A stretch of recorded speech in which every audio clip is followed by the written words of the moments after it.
Your Honor. I will pay my fine." $7, said the judge, "and I want to speak to you in the chambers." Miss Lucy paid her fine and went into the judge's little room. When the door closed, he shook hands with her, his eyes twinkling. "So you have a Christmas tree, Miss Lucy," he said. "My wife and I were speaking about you the other day. We haven't seen you in years." "Why don't you come to call on me and see my tree?" said Miss Lucy Quinn.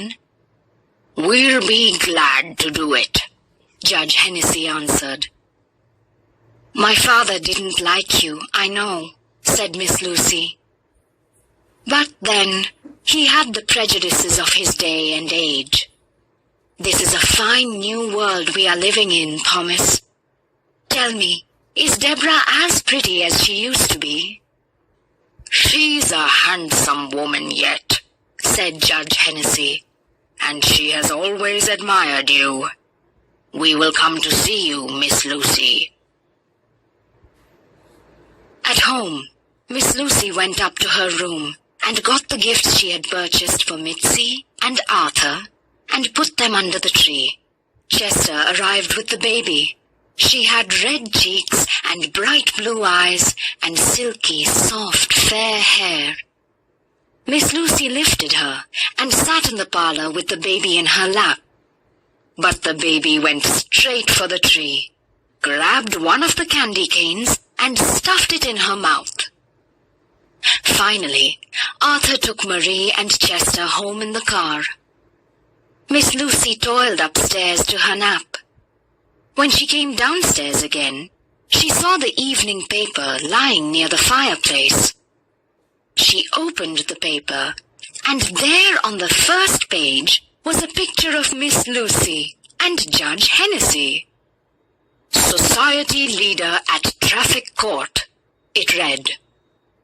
The article told a great deal about her family, about her position as the titular head of the local society, and went on about how simple everything would be if people stepped up and paid their fines instead of using their influence. The family lawyer. He said that Miss Lucy should have called him. She didn't have to appear in court. "It was no trouble at all," said Miss Lucy. She asked after Mr. Henderson and his wife's health.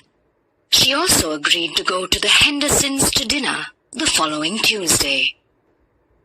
It was then that Miss Lucy realized that the problems were always the same. People had the same things to overcome, no matter who they were or where they lived. In the morning, Arthur, Mitzi, and Miss Lucy gathered around the tree and opened their gifts. Miss Lucy was exceedingly gratified at the little things her old servants had given her, and she was even more gratified at the things she had given them, and their pleasure at receiving them.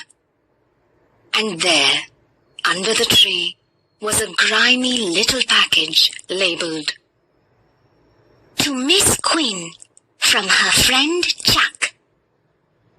Miss Lucy opened it with brimming eyes. It was a string of glass beads with a huge brass clasp. Miss Lucy put it on. Arthur took her to Basalt Street, and he delivered the boxing gloves for Chester and a bright ball for Marie. Miss Lucy was very surprised to find that she had invited Chester and his brothers and sisters and his friends to her house to a party the next week. At home, Miss Lucy didn't want to have Christmas dinner all by herself. But he wouldn't want to eat with an old woman like me, Miss Lucy thought, and then she remembered how Chester had invited himself visiting, and she was ashamed. If a little boy like him could take the initiative, so should she. She asked Arthur to drive her to Professor Tilden. Professor Tilden was sitting alone over his book. He was delighted to have dinner with Miss Quinn. All through the dinner, he and Miss Quinn talked about poetry. Later he said to her, "I wonder if you would be kind enough to come and visit the Shelley Club. We have some gifted young people trying to write verse. You are so gracious and kind. You might be a great help to them." Lucy agreed. She had got out of touch with the university since her father had died. That evening, Miss Lucy sat by the fire, looking at the Christmas tree and thinking about Chester. What a dear little boy he is, she thought.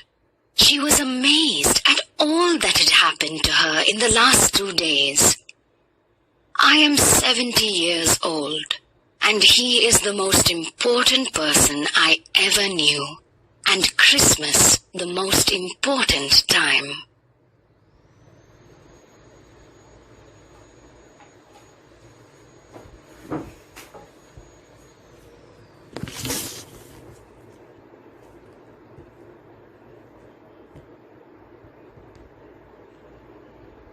Yes, Your Honor.